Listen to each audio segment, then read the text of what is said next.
Hello friend, एक बार फिर से आपका स्वागत है मेरे इस यूट्यूब चैनल ओके जी के चैनल में। तो दोस्तों, आज अपन पढ़ेंगे पठन कौशल की विधियाँ। ठीक है दोस्तों, जो रीड के लिए बहुत ही महत्वपूर्ण है दोस्तों, तो ध्यान से पढ़े। और अगर आप मेरे चैनल पर पहली बार हो तो दोस्तों चैनल को सब्सक्राइब करें ताकि आने वाली हर वीडियो का नोटिफिकेशन आपको प्राप्त हो सके। ठीक है दोस्तों, तो दोस्तों शुरू करते हैं बिना किसी देरी के।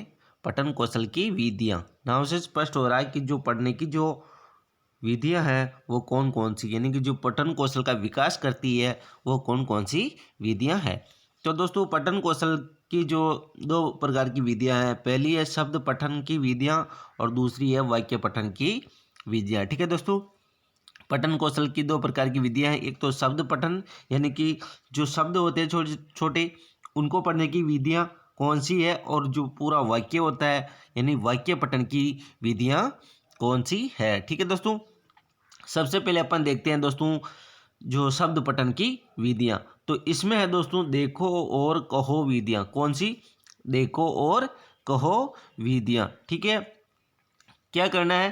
पहले शब्द को देखना है, उसके बाद में बोलना, देख कर बोलना। तो देखो और कहो। फिर है दोस्तों साचार्य विधि, दूसरी है साचार्य विधि। ठीक है, साचार्य स्थापित करते हुए शब्द को बोलना। तीसरा है दोस्तों पठन अनुकरण की विधि। कौन सी? पठन अनुकरण की विधि। ठीक है दोस्तों, और चौथी है दोस्तों ध्वनि साम्य विधि, यानी कि ध्वनि साम्य विधि में यानी कि समान ध्वनि वाले शब्द दे देंगे, उसके आधार पर पढ़ना होता है। ठीक है, अब आगे अपन इनको विस्तार से पढ़ेंगे ताकि आपको अच्छे से समझ में आ सके। ठीक है दोस्तों, ये तो हुई यानी कि शब्द पठन की चार विधियां। पहले देखो और कहो, दूसरी साचार्य विधि, तीसरी पठन अनुकरण विधि और चौथी है ध्वनि साम्य विधि। आपको ध्यान रखना दोस्तों, ऐसे क्वेश्चन पूछते हैं कि निम्नलिखित में से कौन सी शब्द पठन की विधि है या नहीं है। ठीक है, अब है दूसरा प्रकार जो वाक्य पठन की विधि, यानी कि वाक्य को पढ़ने की कौन कौन सी विधियां हैं। ठीक है दोस्तों, तो उसमें जो पहला प्रकार है दोस्तों वाक्य विन्यास। कौन सा? वाक्य विन्यास। ठीक है दोस्तों, प्रस्तावना में दोस्तों वाक्य विन्यास विधि काम आती है। जब अपन प्रस्तावना बोलते हैं तो उसमें वाक्य विन्यास विधि को काम में लिया जाता है। और दूसरा है दोस्तों चित्र कहानी विधि। इसमें क्या होता है कि दोस्तों जो चित्र दे दिया जाता है बच्चों को, उस चित्र के माध्यम से कहानी को पूरा पढ़ना होता है, यानी कि कहानी के जो वाक्य है अधूरे वाक्य उनको पूरा करना होता है। ठीक है दोस्तों, अब अपन इनको विस्तार से पढ़ेंगे ताकि दोस्तों आपको अच्छे से समझ में आ सके। ठीक है, जो शब्द पठन की विधि बताई थी मैंने, देखो और कहो विधि। कौन सी विधि? देखो और कहो विधि। इस विधि में अध्यापक श्याम पट पर एक चित्र बना देते हैं, चित्र के नीचे उसका नाम लिख देते हैं, सामान्यतः नाम का पहला अक्षर लिख देते हैं। सामान्यतः नाम का पहला अक्षर अपेक्षाकृत बड़े आकार में होता है। ठीक है दोस्तों, एक बार फिर से देखते हैं दोस्तों, जो शब्द पठन है उसकी जो पहली विधि है देखो और कहो विधि। कौन सी विधि दोस्तों? देखो और कहो विधि। ठीक है, इस विधि में अध्यापक श्याम पट पर एक चित्र बना देते हैं। ठीक है दोस्तों, चित्र के नीचे उसका नाम लिख देते हैं, सामान्यतः नाम का पहला अक्षर लिख देते हैं। सामान्यतः नाम का पहला अक्षर अपेक्षाकृत बड़े आकार का होता है। ठीक है, जैसे श्याम पट पर कोई चित्र बना दिया, जैसे कमल का चित्र बना दिया। ठीक है, जैसे ये कमल का चित्र बना दिया। ठीक है, अब इसके नीचे क्या करेंगे दोस्तों, यहाँ पर ये क तो बड़ा लिख देंगे और छोटा ये मैं और ये ल छोटा लिख देंगे। तो यानी कि जो पहला अक्षर होता है वो बड़ा होता है। अब इस चित्र को देखते हुए बच्चा पहचान करेगा, यानी पढ़ेगा कि ये चित्र पहचानेगा पहले कि ये कमल का, और फिर इस शब्द को पढ़ेगा कि ये कमल है। ठीक है दोस्तों, और जो नाम का जो पहला अक्षर होता है वो क्या होता है? बड़ा। विद्यार्थी चित्र को देखते हुए नीचे लिखे नाम को पढ़ते हैं और पढ़ना सीख जाते हैं। ठीक हो, ये देखो इसमें देर का दोस्तों, यानी कि जैसे अध्यापक ने ये चित्र बना दिया ब्लैक बोर्ड में। ठीक है, उसके नीचे ये नाम लिख देंगे कमल। तो ये कमल जो शब्द है इसका पहला अक्षर क्या होगा? बड़ा होगा। और इस चित्र को देखते हुए बालक के कमल शब्द को पढ़ना सीख जाएगा। ठीक है, जिसे शब्द पठन कहते हैं। ठीक है दोस्तों, दोस्तों आशा करता हूँ वीडियो पसंद आ रही होगी। अगर वीडियो पसंद आ रही हो तो वीडियो को लाइक करें और चैनल पर पहली बार तो सब्सक्राइब भी कर ले, ताकि आने वाली सारी वीडियो का नोटिफिकेशन आपको प्राप्त हो सके। ठीक है दोस्तों, आगे चलते हैं अपन। प्राथमिक स्तर पर पाठ्य पुस्तक का निर्माण देखो और कहो विधि के आधार पर होता है। क्या दोस्तों? प्राथमिक स्तर पर पाठ्य पुस्तक का निर्माण दोस्तों देखो और कहो विधि के आधार पर होता है। ठीक है दोस्तों, प्राथमिक स्तर पर पाठ्य पुस्तक का निर्माण देखो और कहो विधि के आधार पर होता है, क्योंकि जो प्राथमिक स्तर पर जो बुकें होती है उनमें अधिकतर चित्र दिए होते हैं। ठीक है दोस्तों, उसमें क्या कर चित्र दे देते हैं और उसके बाद में उससे नीचे यानी कि उससे संबंधित शब्द दे देते हैं और उसको पढ़ने के लिए बोला जाता है। तो प्राथमिक स्तर पर पाठ्यपुस्तक का निर्माण किस विधि पर होता है? देखो और कहो विधि। ठीक है दोस्तों, ध्यान रखना। फिर दोस्तों प्लेस कार्ड विधि से शब्द व वर्ण रचना सिखाए जाते हैं। ठीक है, जो प्लेस कार्ड विधि होती है उससे भी शब्द व वर्ण रचना करना सिखाया जाता है। ध्यान रखना, जो प्लेस कार्ड विधि होती है उससे भी शब्द व वर्ण की रचना करना सिखाया जाता है। अब दूसरा प्रकार दोस्तों साचर्य विधि या मोंटेसरी विधि या प्लेस कार्ड विधि, यानी कि जो ये देर का इससे एक महत्वपूर्ण तथ्य है यहाँ पे। दूसरा प्रकार कौन सा? साचर्य विधि, मोंटेसरी विधि या प्लेस कार्ड विधि। अब दोस्तों जो ये विधियां हैं इसमें उपनाम पूछते हैं कि साचर्य विधि का उपनाम क्या है? प्लेस कार्ड विधि भी कहते हैं, मोंटेसरी विधि भी कहते हैं, या फिर बोल देते हैं कि मोंटेसरी विधि का अन्य नाम क्या है? प्लेस कार्ड विधि, साचर्य विधि। ठीक है, तो ये नाम वेरी इंपॉर्टेंट है इसमें। ठीक है, तो आगे देखते हैं दोस्तों। सामान्यतः इस विधि का प्रयोग देखो और कहो विधि के बाद किया जाता है। किस विधि का? साचर्य विधि का प्रयोग हमेशा देखो और कहो विधि के बाद में किया जाता है। ठीक है, मोंटेसरी विधि भी कहते हैं साचर्य विधि को, प्लेस कार्ड विधि भी कहते हैं, क्योंकि इसमें कार्डों का प्रयोग किया जाता है। तो प्लेस कार्ड विधि का अन्य नाम क्या है? साचर्य विधि, मोंटेसरी विधि। ठीक है दोस्तों, ध्यान रखना। और इसका प्रयोग देखो और कहो विधि के बाद में किया जाता है। इस विधि में दोस्तों दो प्रकार के कार्डों का प्रयोग किया जाता है। जो साचर्य विधि, मोंटेसरी विधि और प्लेस कार्ड विधि है, इसमें दो प्रकार के कार्डों का प्रयोग किया जाता है। कितने प्रकार के? दो प्रकार के कार्डों का प्रयोग किया जाता है। एक प्रकार के कार्ड पर चित्र बने होते हैं और दूसरे प्रकार के कार्ड पर उन चित्रों के नाम लिखे होते हैं। ठीक है दोस्तों, दोनों प्रकार के कार्ड के साथ रखकर विद्यार्थियों को दिखाया जाता है। कैसे दोस्तों? जैसे यहाँ पर ये दे देगा आम का चित्र, एक प्लेस कार्ड में तो आम का चित्र, और जो दूसरे प्रकार का जो कार्ड है उस पर उस चित्र का नाम दे दिया जाता है। ठीक है दोस्तों, ये हो जाएगा प्लेस कार्ड। देखो दो कार्ड हो गए, एक कार्ड ये और एक कार्ड ये, यानी कि दो कार्ड होते हैं जिसमें एक में तो चित्र का जो नाम लिखा होता है, एक में जो चित्र दिखाया जाता है। तो दो कितने कार्ड हुए? दो कार्ड हो गए। ठीक है दोस्तों, फिर है नाम वाले कोई भी अलग करके विद्यार्थियों को दे दिया जाता है। जैसे दो कार्ड है, दोनों को नामों को अलग करके विद्यार्थी को दे दिया जाता है, यानी कि आम का चित्र अलग और उसका जो नाम है वो अलग, दोनों कार्डों को अलग कर दिया जाता है। फिर उसके बाद में क्या किया जाता है कि बच्चों को दिया जाता है, उनको बोला जाता है कि निम्न चित्र के सामने उससे संबंधित नाम को रखिए। ठीक है दोस्तों, जैसे ये आम का चित्र है और इसके नीचे फिर उनको आम का नाम रखने को बोला जाता है। ठीक है दोस्तों, तो ये है प्लेस कार्ड विधि, यानी कि चित्र के सामने उससे संबंधित नाम को रखना होता है, उससे मिलवाया जाता है कि इसमें से कौन सा आम का नाम है। ठीक है, तो दोस्तों यह सरल से कठिन शिक्षण सूत्र पर आधारित है। क्या दोस्तों? जो ये विधि है यह सरल से कठिन शिक्षण सूत्र पर आधारित, वेरी इंपॉर्टेंट है दोस्तों।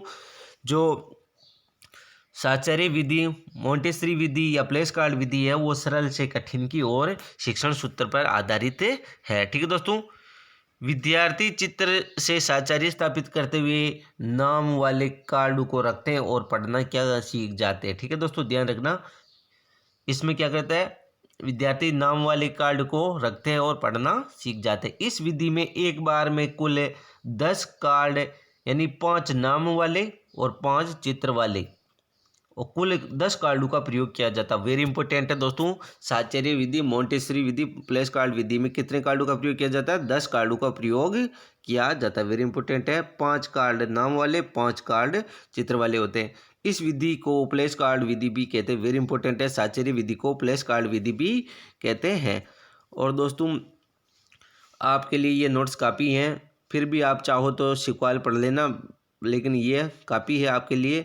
मैंने भी इन्हीं को पढ़ा था, तो ज़्यादा टेंशन ना ले, ये ना सोचे कि इनसे मिलेंगे कि नहीं मिलेंगे। दोस्तों अच्छे नोट्स हैं, काफ़ी है आपके लिए।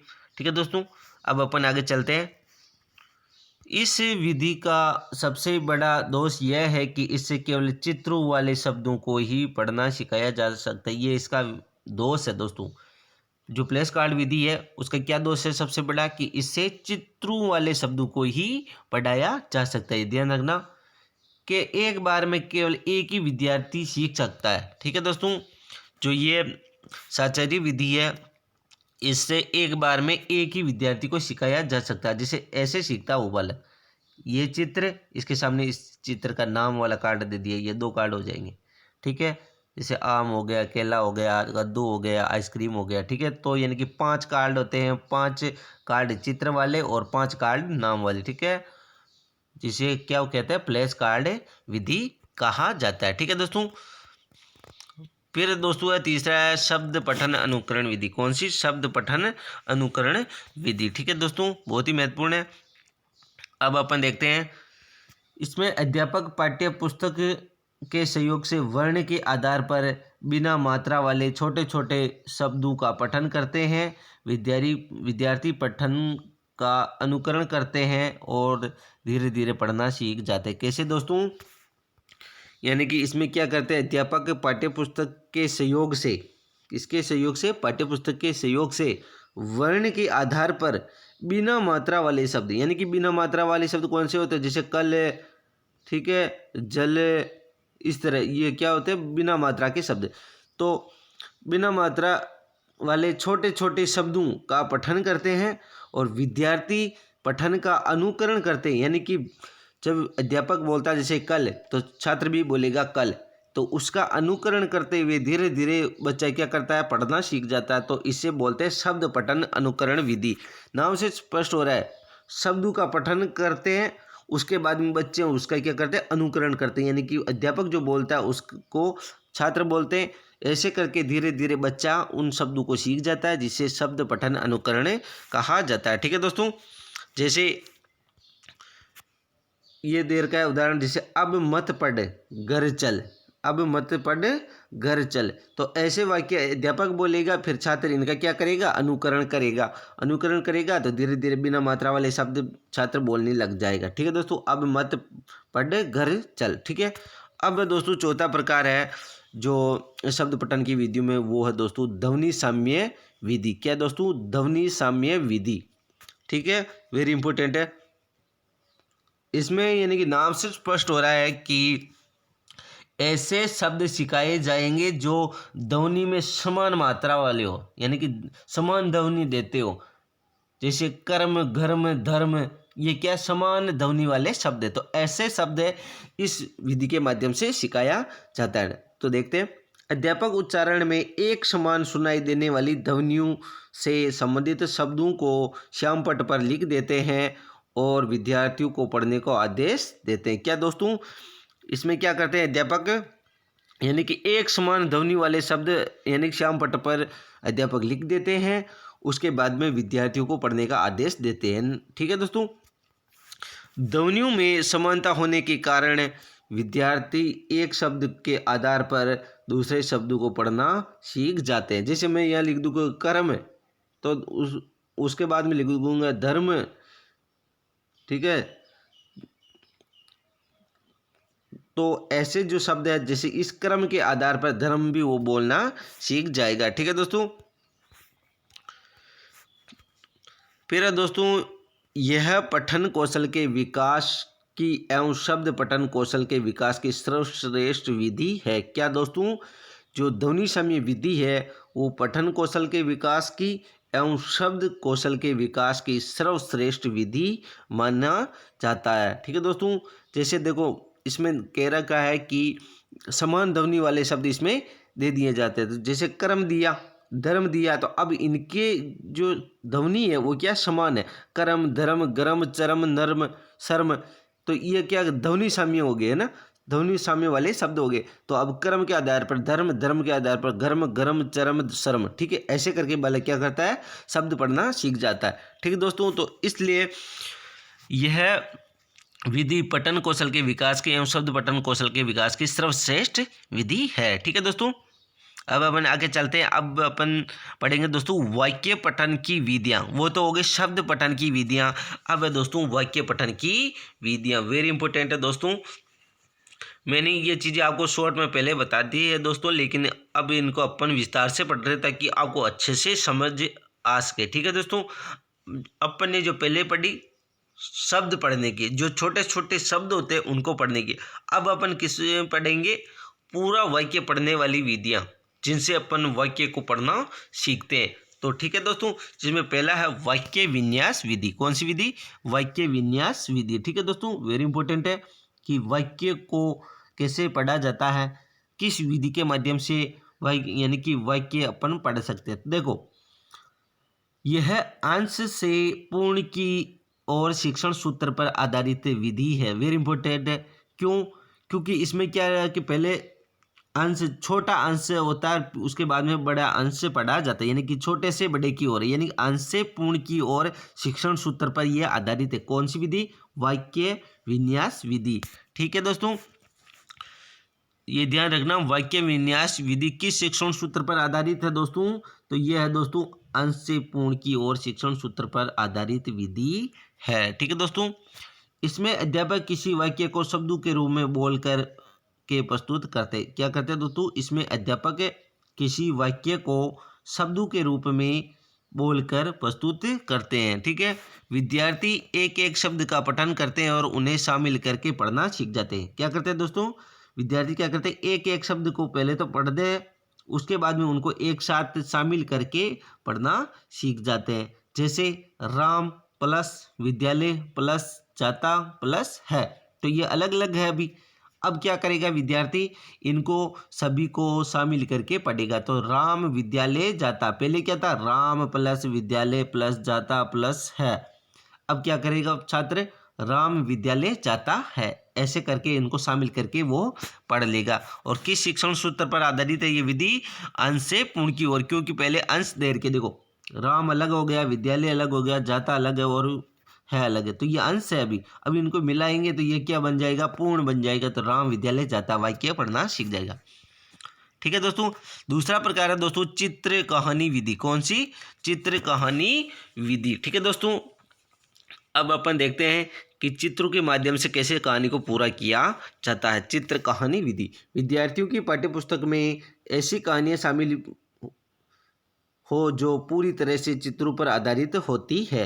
विद्यार्थियों की जो पाठ्यपुस्तकें होती है, ऐसी कहानियां शामिल होती है जो पूरी तरह से चित्रों पर आधारित होती है। अपन ने देखा होगा कि हिंदी और इंग्लिश के अंदर यानी कि चित्र दे दिया जाता है और उसमें अधूरे वाक्य दे दिए जाते हैं। फिर बच्चा क्या करता है, उस चित्र के माध्यम से अनुमान से उन वाक्यों को वो पूरा करता है। तो ठीक है, विद्यार्थी दोस्तों रुचिपूर्वक चित्रों को देखते हुए और नीचे लिखे गए वाक्यों में पढ़ते हुए इस प्रकार पढ़ना सीख जाता है। ठीक है दोस्तों, क्या करता है, चित्र के माध्यम से उन वाक्यों को क्या करता है, पूरा करता है। यानी वापस देखते हैं एक बार, विद्यार्थियों की पाठ्यपुस्तक में ऐसी कहानियां शामिल है जो पूरी तरह से चित्रों पर आधारित होती है। विद्यार्थी रुचिपूर्वक चित्रों को देखते हुए और नीचे लिखे गए वाक्य में पढ़ते हैं और इस प्रकार पढ़ना सीख जाते हैं। ठीक है दोस्तों, जैसे प्यासा कौवा, कौन, प्यासा कौवा, जैसे इसकी कहानी, इसमें ये एक चित्र दे देगा कौवे का और उस कौवे के चित्र के आधार पर क्या करेगा दोस्तों,